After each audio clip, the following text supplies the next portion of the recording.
Hi, this is Knitting Brow. Thanks for coming back. I wanted to give you a great update about the Medusa hat for number 1.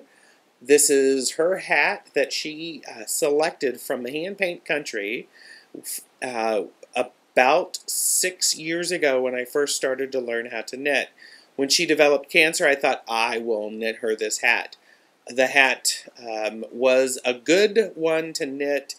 It was a challenge. Tracy Bonker's pattern calls for her specific yarn, which I did not have. Number 1 wanted the hat in purples, which this is. I'm thinking that you can see that it is purples or not. It's got a lot of purple in it. Yeah, that looks really blue. Oh well.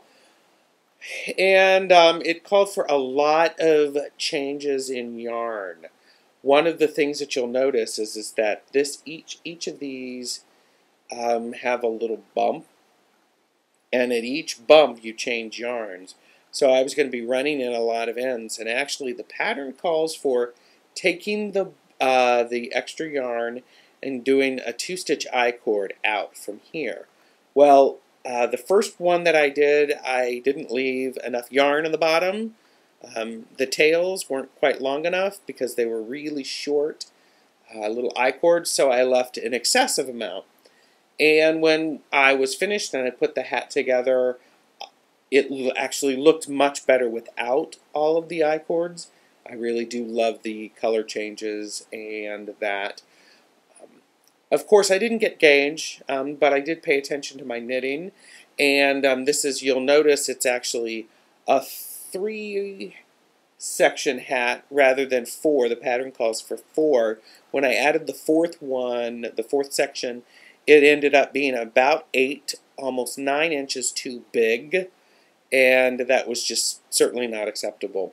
What I'm going to do to finish this is, and to help keep the edge from rolling, I'm going to knit an inner skull cap out of soft yarn. That'll help to keep this down, but it will also be good on her head as her hair grows back. Thank you so very much for your continued thoughts and prayers and sending great light and energy to number 1. She had surgery a couple of Mondays ago, and the surgery went very, very well. She was released from the hospital the following day, spending some time at her mother's and father's house, and her healing has just been great. She feels good. She's not needing much pain medicine, so all of your work has been good work. Thank you very much. I will certainly get a picture of number 1 with this hat on, and it's just not going to be too long before she actually gets it, and I believe that it will still be chilly enough for her to wear it. Enjoy your colorful loops of daily living. Bye.